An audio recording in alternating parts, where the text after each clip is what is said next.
Tesla stock price down on an excellent news-based pin by market makers. This is Greg for Teslafaninsight. If this is your first time, welcome. If you're a repeat visitor, welcome back. We also want to thank our Patreon supporters. Your support is greatly appreciated and allows this channel to actually work. So, as you've noticed today, which is the 25th of February 2021, we have an interesting situation. Basically, Tesla stock price opened up in the 830s, and then we had 730s, and then we dropped from the 730s all the way down to close in the 683 range. And so, what are some logic reasons for this? Well, the biggest news that affected Tesla today was a report that was carried across a number of news outlets regarding the fact that Tesla has announced that it's shutting down Model 3 production for, I guess, a week. And that was announced to the employees, but not to the public. And it was interesting to see that bit of news being carried and then dropped into the market as the stock price was actually already down because rising bond yields have started to affect prices. So we wanted to take a closer look at what was going on here. And we have 4 or 5 points that fit. The first is that it's a Thursday. The goal of the market makers is to make sure that Friday Tesla stock price ends up below $700 a share. If it remains below 700, there's a large amount of money to be made against those who actually have call positions on Tesla. And so that's one of the reasons why we think that the price was kind of forced down with the help of this news item. Another component of this process is what happens at the 00. So at 700, for example, there's a large number of people who own shares and have told their computer to simply sell out if the stock gets to a certain number. So what this causes then is anytime you see Tesla cross either 850, 700, 800, 600, all these specific numbers, expect that there'll at least be another 15-point drop because there's a number of people who peg their sell me out point to be right at those 00s. So if you have bots that are selling based on 00, and then individuals who are selling out based on it being at 700, that's a large amount of selling pressure, and it typically forces the stock well beyond the 700 into the mid 680s in this case. So again, we already know that this part of it is really driven by how the market makers want to control prices heading into the end of the week. The second thing that we wanted to look at here is what exactly is going on with Model 3 production? And the answer is multifaceted. The first thing that's happening for US-based Model 3 production is that it's a higher cost basis than cars coming out of China. So there are actually fewer Model 3s that are needed in Europe from the US, given the number of vehicles that are arriving there from China and that come in at a lower price point, and therefore you just have fewer cars that need to go to that destination. So therefore, you'll see more of the Model 3s US produced remain in the US. The third variable that pops up is what's happening with the Model Y.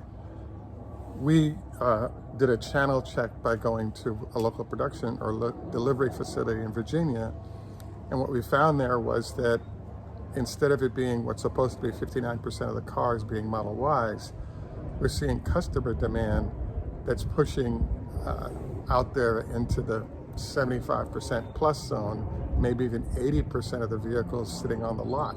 So there are very few Model 3s, very few Model X's and S's, and a ton of Model Ys. So this sort of detail point is interesting because the price point of the Model Ys that are being sold are at least on average $5,000 more per vehicle than it was for the Model 3. So on one hand, as soon as you see this information that they're ceasing production, it's easy to say, oh, wait a second, there are fewer Model 3s produced. In that case, Tesla must be doing poorly or have problems getting chips or other things, and therefore they have to stop production. I believe that there's another component to this, which is if you're selling a ton of Model Ys at higher margins, switching from 3 to Y or Y to 3 is not an issue. I am a little bit surprised, though, that we actually thought that because there are so many common components between the two vehicles, that the way the lines were set up would be to have the Y and the 3 sequencing at the same time on the same line. Therefore, you could switch off to whichever vehicle there were more units needed. So what it looks like now is Tesla is really making an effort to shut down and retool to set up either the syncing process I just described, or possibly just stop producing Model 3s because you have more demand for Model Ys. So there's a lot of logical reasons why we could see a transition going on in terms of what's happening with the Model 3 as the Model Y becomes dominant. So the other thing that you'll notice for this show is that we're doing this thing typically where we can actually have the full screen B-roll so you can watch a video. We could have partial screen video. What I was hoping for is that you'd be able to actually count cars.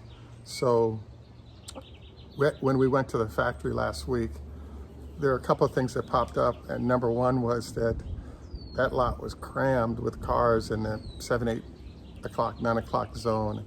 And then as we headed towards midnight, there was a continuous stream of trucks that were taking those vehicles away.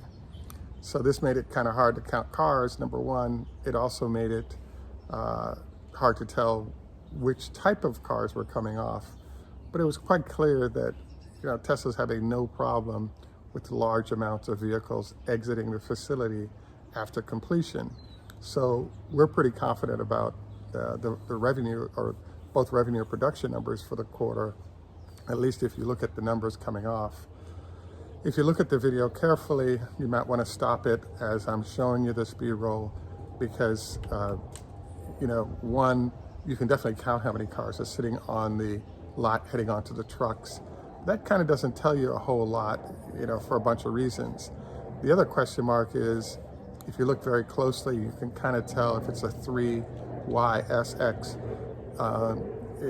You'd have to look closely to determine the cues that really tell you which vehicle is sitting there. But in general, what we can say is at least a half the vehicles that we observed, and quite possibly 70% of them, were Model Ys, with the remainder being 3 S and X. So we're intrigued because the news that came out today made no attempt to embrace the fact that there are a lot of data points that go with that production stop, like the ones we just covered. So what does this mean? Well, if Tesla's actually going to miss production numbers with issues like access to chips, we're right in the time window when they're supposed to announce to the public that this is going on. And because they have not, it's my belief that the real problem is that, yeah, there's some bad news.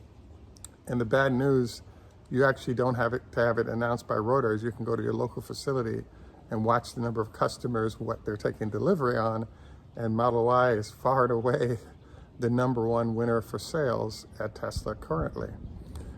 What do I expect going forward? I really think that the Model Y is just a great value for what it offers compared to the Model 3.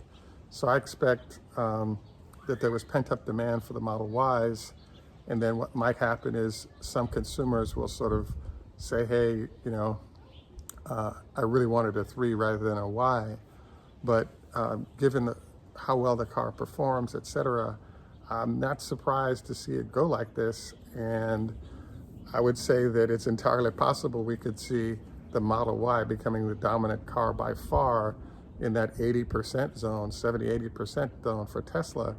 And the company produces, ships, and delivers what customers are ordering, kind of in a just-in-time basis. there is some channel stuffing where Tesla will build a lot of cars at the end of the quarter, ship those to their dealerships, and that way people are buying from inventory if they're trying to make numbers at the end of the quarter.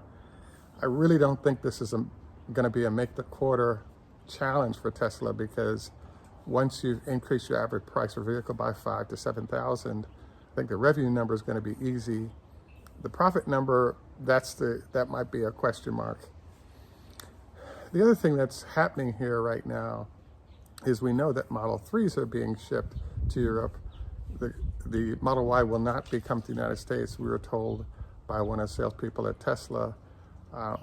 We do think that Model 3 won't arrive, but Model Y perhaps may go to Europe as well, which might affect, the price point that vehicle hits and the number sold. So we'll keep you updated on this as we see it. We haven't seen a lot of movement on the Y going to Europe because there's a shortage of them in China. And so, yes, Model 3s are leaving country, but not Model Ys. And Elon's really chasing that lowest price point possible zone while still maintaining a profit margin. So, just to recap for today, yes, we believe Model 3 production is down. Is it because Tesla isn't selling as many cars? No. I believe that what's going on is we're transitioning to more Model Ys being sold, and that Tesla has to adjust to where demand is in terms of what's being produced. Hence, a shutdown for a week in this fashion is consistent with getting to these numbers. Now, I guess I'm also intrigued because anytime something seemingly bad happens for Tesla, the news reports are really right on it and emphatic about it. On the flip side, when the company is doing well, we don't get a similar response. And this has been fairly consistent for a long while. So for those of you who are Tesla fans and are hardcore, try stopping our video a few times, sort of count up the number of vehicles and the type of vehicles you're seeing. I think what you'll notice is there's a large number of Model Ys in the frame at the factory. And those Model Ys mean Tesla is just doing better because they're selling more per car. And I think this needs to be sort of budgeted into the discussion. So I wanted to next jump into our health tips. Don't forget your 25 leg lifts per day. Also want to encourage you to consider a 2-5 or other diet related to better health from fasting. Also wanted to encourage you to consider not going to bed within 4 hours of eating, minimum 2 hours. This allows the food to digest so you don't get acid reflux disease or other issues in that regard, or possibly cancer in the upper respiratory area. Also wanted to encourage you prior to lovemaking to consider a very light meal, like a light salad, because blood flow to your stomach consuming the food takes blood flow away from other areas of the body that might be involved in the lovemaking process. And then finally, we wanted to encourage you to consider maintaining the same sleep schedule for a couple of weeks, because this also will promote consistency that your body needs to establish a circadian rhythm. And I think you'll just get a better rest period during this time. At any rate, we want to again thank you for joining us. We look forward to your constructive comments. Please take time to like and subscribe and hit the bell icon so you don't miss anything. This is Greg for Teslafaninsight. Tschüss, German, au revoir, French, Lehitrot, Hebrew, Hoda Hafez, Farsi, Straziche, Russian, Ni Hao Ma, Chinese, and in Jamaica we say, Enough respect, walk good bond. Thanks for joining us. Have a great day, and let's have a better trading day tomorrow. Thanks and have a good day.